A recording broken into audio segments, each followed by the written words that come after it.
பிதா குமாரன் பரிசுத்த ஆவியின் நாமத்தினாலே துதியும் கனவும் உண்டாகட்டும். நாம் ஜெபிப்போம். பரிசுத்த பிதாவே, இந்த ராத்திரி வேளையிலப்பா உம்முடைய வசனங்களை தியானிக்க தேவனே, உம்முடைய நாமத்தில் நாங்கள் உம்மை தொழுது கொள்ள நீர் எங்களுக்கு கிருபை செய்ததுக்காக ஸ்தோத்திரம். நீரே பரிசுத்தராய் உண்மை உள்ளவராய் எங்களை ஆசீர்வதிக்கிறவராய் கூட இருக்கிறதுக்காக ஸ்தோத்திரம். தேவனே, ஓரோ நாளும் ஓரோ நிமிடமும் நீர் எங்களை பாதுகாக்குதவர். தேவனே, உம்முடைய தெய்வீக பாதுகாப்பு எங்களுக்கு இருக்கிறதுக்காக ஸ்தோத்திரம்.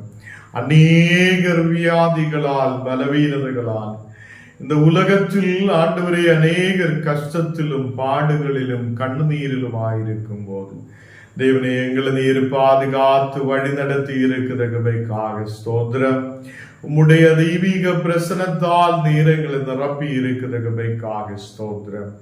தேவனே, எங்களை முற்றிலும் தாழ்த்தி ஒப்பு கொடுக்கிறேன். நீர் மாத்திரம் பரிசுத்தராய், நீர் உண்மையுள்ளவராய் எங்களோடு கூட இருக்கிறதுக்காக ஸ்தோத்திரம். இன்னைக்கு வந்திருக்கிற எல்லா மக்களையும் ஆசீர்வதியும். தேவனே, எல்லா மக்களுடைய தேவைகள் நீர் சந்தியும். இந்த மக்கள் எந்த ஜெப விண்ணப்பத்தோடு கடந்து வந்திருக்கிறதோ அந்த மக்களை நீர் ஆசீர்வதியும். தேவனே, வழியும் வாசலும் திறக்குதவர் நீரே. எங்களை முற்றிலும் உம்முடைய காலத்தில் ஒப்பு கொடுக்கிறேன். தேவனே, உம்முடைய தெய்வீக பிரசனத்தால் உம்முடைய சொர்க்கீய அபிஷேகத்தால் நீர் எங்களை நிரப்பி ஆசீர்வதி. நாங்கள் வசனத்துக்கு நேராய் கடந்து செல்லுகிறேன்.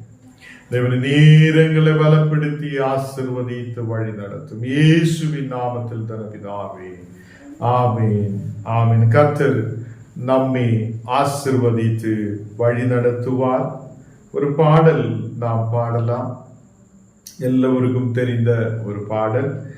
சர்வலோகாதிப நமஸ்காரம், சர்வசிருஷ்டிகனே நமஸ்காரம், தரை கடல் உயிர்வான் சகலமும் படைத்த தேய பரபிதாவே நமஸ்காரம். தரை கடல் உயிர்வான் சகலமும் படைத்த தேய பரபிதாவே நமஸ்காரம்.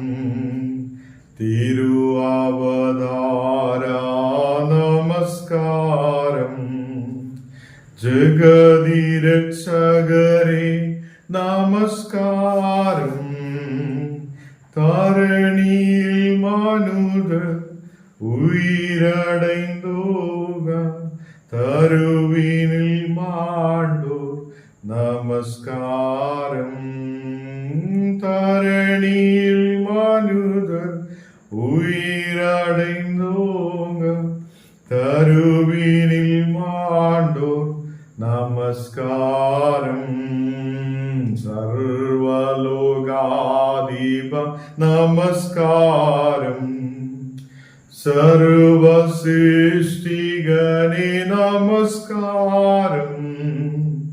தரை கடல் உயிர்வான் சகலமும் படைத்த தெய்வ பரபிதாவே நமஸ்காரம்.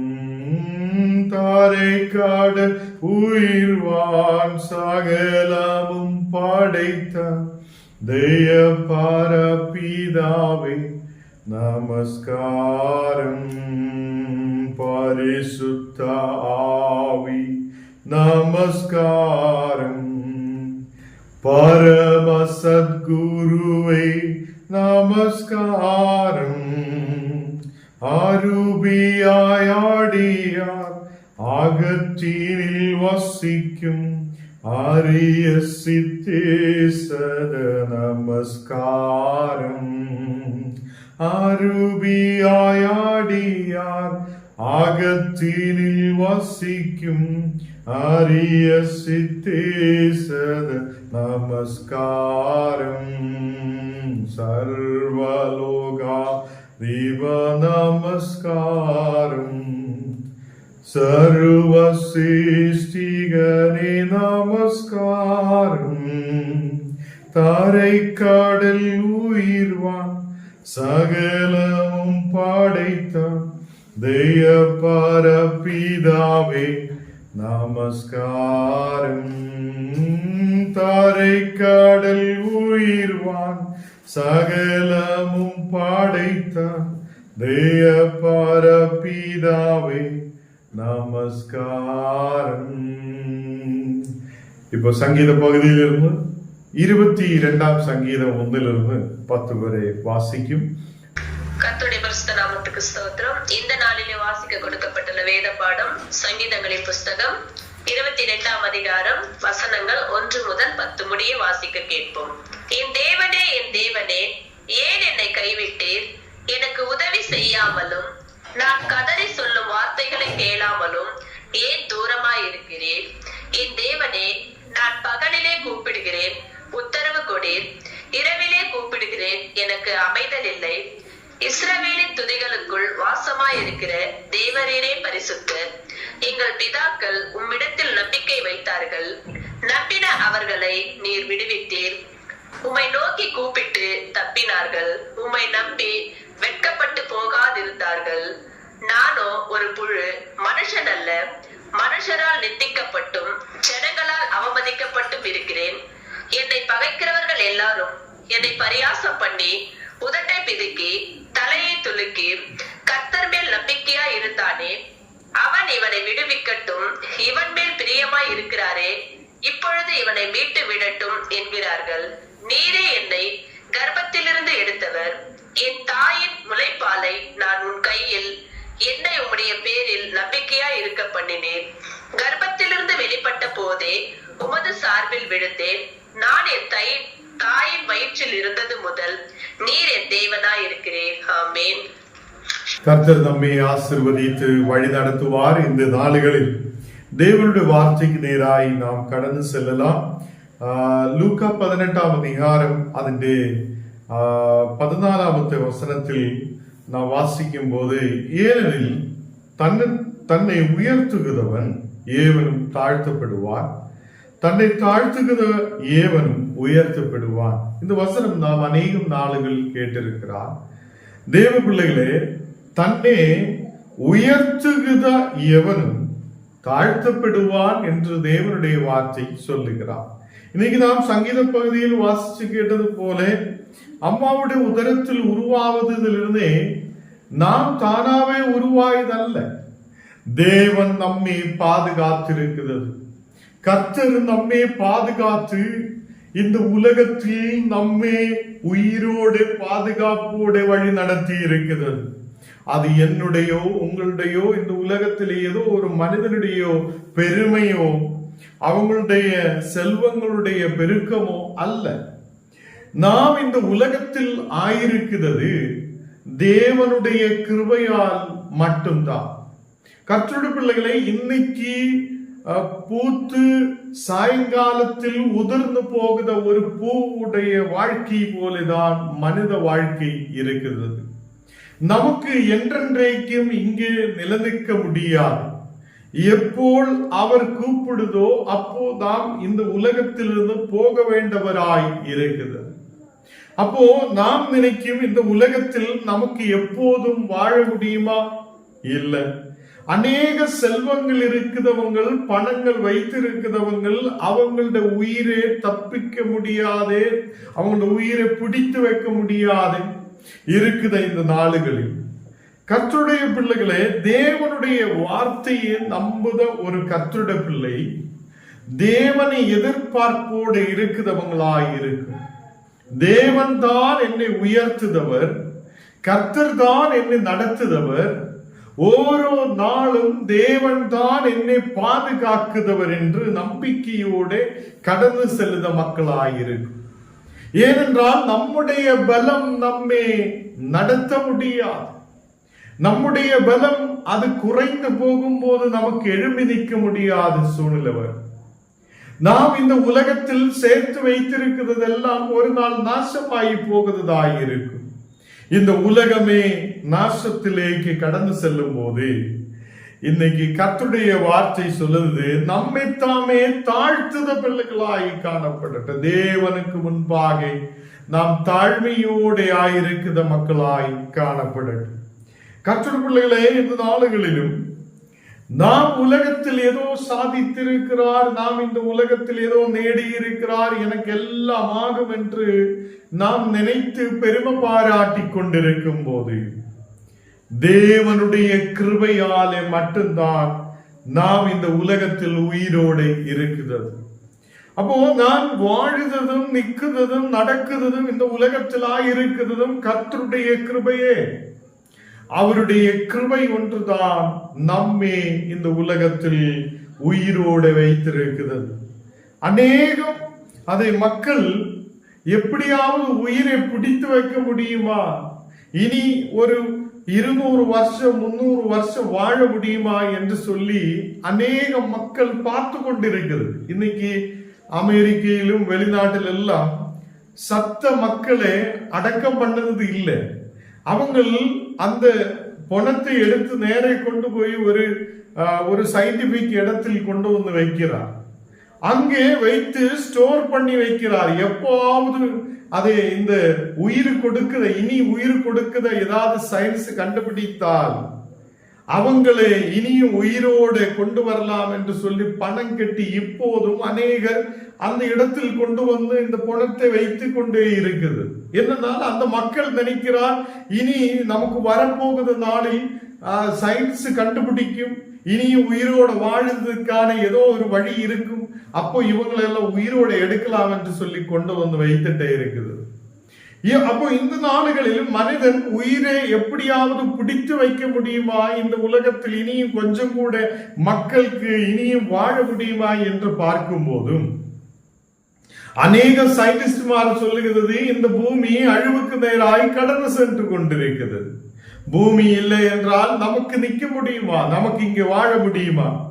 இப்படிப்பட்ட ஒரு சூழ்நிலைக்கு நேராய் மக்கள் கடந்து செல்லும் போதும் தேவனே, ஓரோ நாளும் நீர்தான் எனக்கு கொடுத்திருக்கிறது என்று ஓரோ கர்த்தருடைய பிள்ளையும் நம்பிக்கை வைக்கிறது. இன்றைக்கு நான் காலையில் எழும்பியதே உம்முடைய சுத்த கிருபையாலே, உம்முடைய தேவனாலே தான் என்று நாம் நம்பிக்கை வைக்கிறது. கர்த்தருடைய பிள்ளைகளே, ராத்திரியிலே தூங்கிவிடும் போது நாம் காலையிலே எழும்புமா இல்லையா என்று நமக்கு தெரியாது.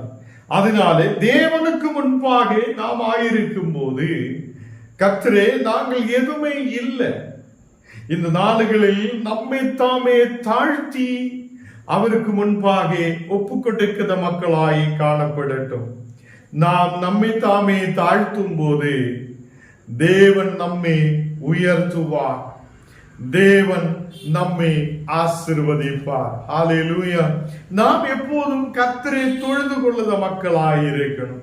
யோவான் 4ஆம் அதிகாரம் அதில் 22ஆம் வசனத்தில் சொல்லப்படுகிறார். யோவான் 4ஆம் அதிகாரம் அதில் 22ஆம் வசனத்தில் கடவுள் ஆவியாய் இருக்கிறார், அவரை தொழுது கொள்ளுதவன் ஆவியோடும் உண்மையோடும் அவரை தொழுது கொள்ள வேண்டும். இன்னைக்கு நாம் கர்த்தரை ஆவியோடும் உண்மையோடும் தொழுது கொள்ளுத பிள்ளைகளாய் காணப்படும். ஏதோ கடமைக்காக போய் ஜெபம் பண்ணி திரும்பி வருதவங்களாய் அல்ல, நாம் அவரை தொழுது கொள்ளுத மக்களாய் இருக்கணும், நாம் அவரை ஆராதிக்கிற மக்களாய் இருக்கணும். ஆவியோடும் உண்மையோடும் தேவனை ஆராதிக்கிறவங்களாய் காணப்படணும். கர்த்தர் பிள்ளைகளே, இந்த நாடுகளில் நாம் கடமைக்காக சபைக்கு போய் எப்படியோ ஜபிச்சு திரும்பி வருதவங்களாய், 1 மணி நேரம் உட்கார்ந்து எப்படியோ கஷ்டப்பட்டு உட்கார்ந்தவங்களாய் அல்ல, நாம் அவரை ருசித்து பார்க்கிறதுக்காக, அவர் கொடுக்கும் வல்லமையை பெற்றுக் கொள்வதற்காக நாம் அவரோடு கூடையாயிருந்து தேவனை துதித்து ஆராதித்து தேவனுடைய ஆசீர்வாதங்களை பெற்றுக் கொள்ளுத மக்களாய் இருக்க நாம் கடந்து செல்லுகிறார். கடவுள் ஆவியாய் இருக்கிறார். அவரை தொழுது கொள்ளுதவங்களும் ஆவியோடும் உண்மையோடும் கூட கர்த்தரை தொழுது கொள்ளட்டும். தேவ பிள்ளைகளே, நாளுகளில் நம்மை தாமே தாழ்த்தி தேவனுக்கு முன்பாக நம்மை தாமே ஒப்பு கொடுக்கும் போது தேவன் நம்மை ஆசீர்வதிக்கிறவராய் இருப்பார். தேவ பிள்ளைகளே, நம்மை உயர்த்தி உயர்த்தி பேசி என்ன பிரயோஜனம்? நமக்கு அது இருக்கிறார் இது இருக்கிறார் என்று சொல்லிட்டு என்ன பிரயோஜனம்? எதுவுமே இல்லை. ஆவிக்குரிய ஆசீர்வாதங்கள் நம்மேல் இருக்கணும். தேவனுடைய ஆவியை சுமக்குத மக்களாய் ஞானும் நீங்களும் காணப்படணும். நாம் இந்த உலகத்தில் ஆயிருக்கும் போது கர்த்தருடைய ஆவியிலே வழி நடத்தப்படுத மக்களாய் நாம் காணப்படணும். நம்முடைய ஆராதனைகள் ஆவியோடும் உண்மையோடும் கூட தேவனை தொழுது கொள்வதாய் காணப்படணும். கர்த்தர் பிள்ளைகளே, இன்னைக்கு நாம் சங்கீதத்தில் வாசிச்சு கேட்ட அந்த கடைசியாக வாசிச்சு கேட்ட அந்த 10வது வசனம் வாசிக்கலாம்.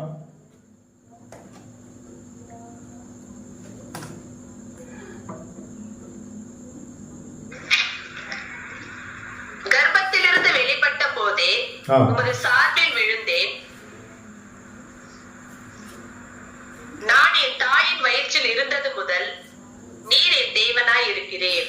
நான் தாயின் வயிற்றில் இருந்த போதிலிருந்து நீர் என் தேவனாய் இருக்கிறேன் என்று சங்கீதக்காரன் சொல்லுகிறது. கர்த்தருடைய பிள்ளைகளே, ஞானும் நீங்களும் தாயின் வயிற்றில் இருக்கும் போதே நமக்கு ஒரு தேவன் இருந்திருக்கிறது. அவர் உயிருள்ள தேவனாய் இருந்திருக்கிறது. நாம் வயிற்றுக்குள்ள உருவாகுறதிலிருந்து நம்மை பாதுகாத்தது அப்பாவோ அம்மாவோ டாக்டரோ வேற எவனோ அல்ல. அந்த உயிருள்ள தேவன் நம்மை பாதுகாத்திருக்கிறது. நமக்கு தெரியும், அநேக மக்கள் இந்த உலகத்தில் பிறக்க முடியாதையும் பிறந்துட்டு வாழ முடியாதையும் கடந்து சென்று இருக்கும் போது நமக்கு ஒரு பாக்கியத்தை தேவன் கொடுத்திருக்கிறது. இந்த உலகத்தில் பிறந்து நாம் வாழ தேவன் நமக்கு கிருபை செய்திருக்கிறது. அதனால கர்த்தருடைய பிள்ளைகளே, நம்மை தாமே தாழ்த்தட்டும். நம்மை தாமே தேவனுக்கு முன்பாக தாழ்த்தட்டும். தேவனே, உமக்கு முன்பாக எங்களை தாழ்த்துகிறேன், எங்களை ஒப்புக்கொடுக்கிறேன். தேவனே, அம்மாவுடைய உதரத்தில் நான் உருவாகுறதிலிருந்தே நீர் எனக்கு தேவனாயிருக்கிறீர்கள். ஆண்டவரே, உம்முடைய பாதுகாப்புக்காக ஸ்தோத்திரம். இப்போ வெளியில் வந்து பிறந்து எழும்பி நடக்க செய்யும் போதும், நான் வயதான நிலையில் ஆயிருக்கும் போதும் உன்னை பாதுகாக்க அவர் வல்லமை உள்ள தேவன் என்று விசுவசிக்கின்றோம். தேவ பிள்ளைகளே, நம்முடைய பெருமையாலேயோ நம்முடைய பணத்தாலேயோ நம்முடைய செல்வங்களாலேயோ நமக்கு இருக்கிற நன்மைகளாலேயோ நமக்கு இங்கே எதுவும் செய்ய முடியாது. கர்த்தர் கிருபையை கொடுக்கும் போது கர்த்தருடைய கிருபையால தான் நமக்கு இந்த உலகத்தில் வாழ முடியும். ஏனென்றால் மனித வாழ்க்கை ஒரு புல்லு போல இருக்கிறது. அது காலையில் அழகுள்ளதாய் இருக்கும். வெயில் அடிக்கும் போது அந்த புல்லு உதிர்ந்து போகிறதாய், அந்த புல்லு வாடி கரிந்து அது அழகில்லாததாய் மாற்றப்படுகிறார். அது போலதான் மனித வாழ்க்கை இருக்கிறது. தேவ பிள்ளைகளே, அதனாலே நாம் கொஞ்ச நாளத்தைக்கு இந்த உலகத்தில் ஆயிருக்கும் போது நாம் ஆவியோடு உண்மையோடு கர்த்தரை தொழுது கொள்ளுத தேவனை ஆராதிக்கிற பிள்ளைகளாய் நாம் காணப்படும். எல்லாரும் கண்ணுகளை மூடலாம், ஜெபிக்கலாம். நாம் கேட்ட வசனங்கள் எல்லாம் நம்முடைய மனதுகளில் அதை தியானிக்கட்டும். கர்த்தர் நமக்கு கிருபையை கொடுக்கிறவர். எனக்குள்ளே ஜீவ ஊற்று, அது வற்றாது ஒரு நாளும். எனக்குள்ளே ஜீவ ஊற்று, அது வற்றாது ஒரு நாளும். என் பாத்திரம் நிரம்பி நிரம்பி வழிகின்றது, வடிந்து ஓடுகின்றது. என் பாத்திரம் நிரம்பி நிரம்பி வழிகின்றது, வடிந்து ஓடுகின்றது. எனக்குள்ளே ஜீவ ஊற்று, அது வற்றாது ஒரு நாளும். எனக்குள்ளே ஜீவ ஊற்று, அது வற்றாது ஒரு நாளும். என் பாத்திரம் நிரம்பி நிரம்பி வடிகின்றது, வடிந்து ஓடுகின்றது. என் பாத்திரம் நிரம்பி நிரம்பி வழிகின்றது, வடிந்து ஓடுகின்றது.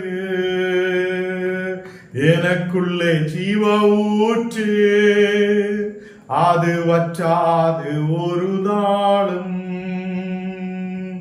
எனக்குள்ளே ஜீவ ஊற்று, அது வற்றாது ஒரு நாளும். ஹல்லேலூயா. தேவனே, சொர்க்கஸ்த பிதாவே, இந்த ராத்திரி வேளையிலப்பா நீர் கொடுத்த வசனத்துக்காக ஸ்தோத்திரம். நாங்கள் உண்மையோடும் ஆவியோடும் உண்மை தொழுது கொள்ளுத மக்களாயிருக்க, உம்மை ஆராதிக்கிற மக்களாயிருக்க தேவனே, நீர் எங்களுக்கு கிருபை செய்ததுக்காக ஸ்தோத்திரம். தேவனே, நீர் பரிசுத்தரப்பா, எங்களையும் நீர் பரிசுத்தப்படுத்தி ஆசீர்வாதத்தோடு வழி நடத்துதற்காக ஸ்தோத்திரம். இந்த ராத்திரி வேளையில் கடந்து வந்திருக்கிற ஒவ்வொரு மக்களையும் ஆசீர்வதித்து ஜெபிக்கிறேன். எல்லா மக்களுடைய குடும்பங்களிலும் உம்முடைய தேவு, உம்முடைய கிருபை இருக்குதற்காக ஸ்தோத்திரம். இந்த மக்கள் வளர்ந்து பெருகி ஆசீர்வதிக்கப்பட, தேசத்தில் நன்மைகளை பெற்றுக் கொள்ளப்பட, கர்த்தருக்கு பிரியமுள்ள மக்களாய் இருக்கப்பட நீர் கிருபை செய்ததுக்காக ஸ்தோத்திரம். எங்களை முற்றிலும் தாழ்த்துகிறேன் தேவனே, எங்களை முற்றிலும் உம்முடைய கரத்தில் ஒப்புக் கொடுக்கிறேன் அப்பா. நீர் எங்களை வழி நடத்து ஆண்டவரே. உலகம் தராத்த சமாதானம், உலகம் தராத்த வெற்றி நீர் எங்களுக்கு கொடுக்குவேன் என்று நாங்கள் நம்பிக்கை வைக்கிறேன். இந்த நாளுகளில் எங்களை முற்றிலும் அர்ப்பணிக்கிறேன், ஒப்புக் கொடுக்கிறேன். வியாதிகள், பலவீனங்கள் இருக்கிற மக்களுக்காக ஜெபிக்கிறேன். எல்லா தின மக்களையும் நீர் பலப்படுத்தி ஆசீர்வதியும். இன்னைக்கு நாங்கள் தியானித்த ஒவ்வொரு வார்த்தைகளும் ஆண்டவரே, அது கவனமாய் கேட்டு மனதுக்குள்ள ஆண்டவரே அந்த வார்த்தைகளை தியானித்து உமக்கு பிரியமுள்ள மக்களாய் காணப்பட நீர் கிருபை செய்யும். எங்களுடைய பெருமைகள் மாற்றப்படட்டும், எங்களுடைய பெருமையான வார்த்தைகள் அதை எடுத்து மாற்றப்படட்டும். உமக்கு முன்பாக தாழ்மையோடு இருக்கப்பட, ஆவியோடு உண்மையோடு உண்மை தொழுது கொண்டு ஆராதிக்கப்பட தேவனே, நீர் எங்களுக்கு கிருபை செய்யும். இன்னைக்கு வந்திருக்கிற எல்லா மக்களுடைய குடும்பங்களையும் விசேஷமான நன்மை உண்டாகட்டும். அவங்களுடைய பண தேவைகள் சந்திக்கப்படட்டும், ஆவிக்குரிய ஆசீர்வாதங்கள் உண்டாக்கப்படட்டும். தேவனே, நீங்க படிக்கிற ஒவ்வொரு பிள்ளைகளையும் உங்களுடைய கரத்தில் ஒப்புக் கொடுக்கிறேன். எக்ஸாம்களுக்காக படித்து கொண்டிருக்கும் போது எல்லா இந்த மக்களுக்கு புத்தியும் ஞானத்தையும் கிருபைகளையும் கொண்டு தரப்பட்டும். இந்த மக்கள் நல்ல நிலையில் படித்து ஆண்டவரே அந்த எக்ஸாம்கள் எழுதப்படுவார் நீ கிருபை செய்யட்டும். நல்ல உன்னதமான வெற்றிகள் உண்டாக ஞானத்தையும் கிருபைகளையும் கொடுத்து நீர் ஆசீர்வதி. ஓரோ தேவைகளுக்காக ஜெபிக்கிற மக்கள் உண்டு. எல்லா மக்களுடைய தேவைகள் நீர் சந்தியும். எங்களை முற்றிலும் தாழ்த்துகிறேன், அர்ப்பணிக்கிறேன், ஒப்புக் கொடுக்கிறேன். விசேஷால் இந்த நாடுகளில் அந்த தீயிட பொருள் ஏற்று இருக்குதா அந்த மகனுக்காக ஜெபிக்கிறேன். அந்த கேரளா பகுதியிலிருந்து அந்த மகனுக்காக விசேஷமாய் ஜெபிக்கிறேன். தேவனே, நீர் தொடும். இப்போ காலைகளில் மேல் இருக்கிற எல்லா புண்ணுகள் அது ஆற்றப்பட நீர் கிருபை செய்யும். அதே மாதிரி ஜபத்துக்காக சொல்லி இருக்குது அநேக மக்கள் உண்டு. ஜப விண்ணப்பங்கள் ஆண்டவரே நீர் கேட்டு பதில் கொடுக்கிறதுக்காக ஸ்தோத்திரம். இந்த நாளில் விசேஷமாக கணவன்மாருக்காக ஜெபிக்கிற மக்கள் உண்டு. தேவனே, ஒரு மாற்றத்தை நீர் கட்டளையிடு. இந்த மக்கள் மனம் திரும்பி ரட்சிக்கப்பட்டு தேவனோடு கூட ஆயிருக்க, விசுவாசத்தோடு ஆயிருக்க நீர் கிருபை செய்யும். பிள்ளைகளுக்காக ஜெபிக்கிற கணவன் மனைவி மக்கள் உண்டு. ஆண்டவரே, இந்த மக்களுக்கு கர்த்தாவே குடும்பத்தில் ஒரு சமாதானத்தை கொண்டு நிறைக்கும். பிள்ளைகள் சமாதானத்தோட கீழ்ப்படிகளோடு முன்னாடி கடந்து வர நீர் கிருபை செய்யும். தேவனே, இந்த நாளுகளில் அப்பா வேலைகளுக்காக எதிர்பார்ப்போடு இருக்கிற மக்கள் உண்டு. நல்ல வேலை வாய்ப்புகளை நீர் கொடுத்து ஆசீர்வதி. ஆக்சிடென்ட் ஆகி இந்த நாளுகளில் மெடிக்கல் காலேஜில் ஆயிருக்கிற மகனுக்காக விசேஷமாய் ஜெபிக்கிறேன். தேவனே, அந்த மகனுடைய கால்கள் நேரையாகப்பட, எலும்புகள் நேரையாகப்பட, அந்த மகனுடைய சரீரம் குணமடையப்பட நீர் கிருபை செய்யும். அதே மாதிரி ஜெபத்துக்காக சொல்லி இருக்கிற ஒவ்வொரு மக்களையும் உன்னுடைய கரத்தில் ஒப்புக் கொடுக்கிறேன். இயேசுவின் நாமத்தில் பிதாவே, ஆமென். என் ஆத்மாவே கர்த்தரை ஸ்தோத்திரி, என் முழு உள்ளமே பரிசுத்த நாமத்தை ஸ்தோத்திரி. என் ஆத்மாவே கர்த்தரை ஸ்தோத்திரி. கர்த்தர் செய்த சகல உபகாரங்கள் மறவாதே. ஆமென், ஆமென். கர்த்தர் நம்மை ஆசீர்வதித்து வழி நடத்துவார். இந்த நேரத்தில் கேரள பகுதியிலிருந்து அந்த மக்கள் வந்திருக்கிறார். அவங்களுக்காக ஒரு மலையாளத்தில் ஒரு ஜெபம் பண்ணி நம்ம இதை முடிக்க விரும்புகிறேன். ദൈവമേ സ്വർഗസ്ഥ പിതാവേ, ഇന്ന് കർത്താവേ കടന്നു വന്നിരിക്കുന്ന ആ കുടുംബത്തിനായി പ്രാർത്ഥിക്കുന്നു. നിന്റെ മക്കൾ വാഞ്ചയോടെ കർത്താവേ വന്നിരിക്കുമ്പോൾ നിന്റെ മക്കളുടെ കുടുംബത്തിൽ നല്ല സമാധാനം ഉണ്ടാകുവാൻ, സന്തോഷമുണ്ടാകുവാൻ നീ കൃപ ചെയ്യുന്നതിനായി സ്തോത്രം. ദൈവമേ, നിന്റെ ദൈവിക സാന്നിധ്യം ആ മക്കളുടെ കുടുംബത്തിൽ ഇറങ്ങി വരട്ടെ. എല്ലാ സാത്താന്റെ ക്രിയകൾ, എല്ലാ എതിർ ശക്തികൾ പൂർണ്ണമായി എരിച്ചു മാറ്റി ഒരു നല്ല സമാധാനം ഉണ്ടാകുവാൻ, ആ കുടുംബം മേൽക്കുമേൽ നല്ല ദൈവമേ നല്ല നിലയിൽ ഉയർന്നു വരുവാൻ നീ കൃപ ചെയ്യട്ടെ. നിന്റെ മക്കൾ കർത്താവേ വാഞ്ചയോടെ നല്ല ദൈവമേ എതിർപ്പാർപ്പോടെ വന്നിരിക്കുമ്പോൾ നിന്റെ മക്കൾക്ക് നല്ല അനുഗ്രഹങ്ങളെ കൊടുത്ത് വഴി നടത്തട്ടെ. വിശേഷാൽ ആ കുടുംബത്തിലായിരിക്കുന്ന ഹസ്ബൻഡിനായി, ഭാര്യയ്ക്കായി, പിള്ളേർക്കായി ഞങ്ങൾ പ്രാർത്ഥിക്കുന്നു. എല്ലാ നിന്റെ മക്കളെയും നീ അനുഗ്രഹിച്ച് പരിപാലിക്കട്ടെ. നിന്റെ മക്കൾ വരുന്ന നാളുകളിൽ എല്ലാ നാളും ഈ മീറ്റിംഗിൽ കടന്നു വരുവാൻ നീ കൃപ ചെയ്യട്ടെ. ആ കുടുംബത്തിന് ചുറ്റിലും ദൈവിക ദൂതന്മാർ ഇറങ്ങട്ടെ. ദൈവിക അനുഗ്രഹം ആ കുടുംബത്തിന് ചുറ്റിലും ഇറങ്ങപ്പെടട്ടെ. യേശുവിൻ നാമത്തിൽ ആ കുടുംബത്തിൽ ദൈവിക സമാധാനം ഇറങ്ങി വരട്ടെ. ആ വീടിന് ചുറ്റിലും അകത്തും പുറത്തും ദൈവിക ശക്തി ഇറങ്ങട്ടെ.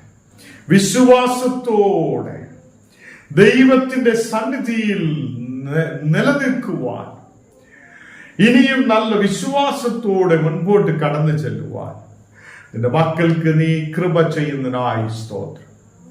ഞങ്ങളെ താഴ്ത്തി സമർപ്പിക്കും യേശുവിൻ നാമത്തിൽ.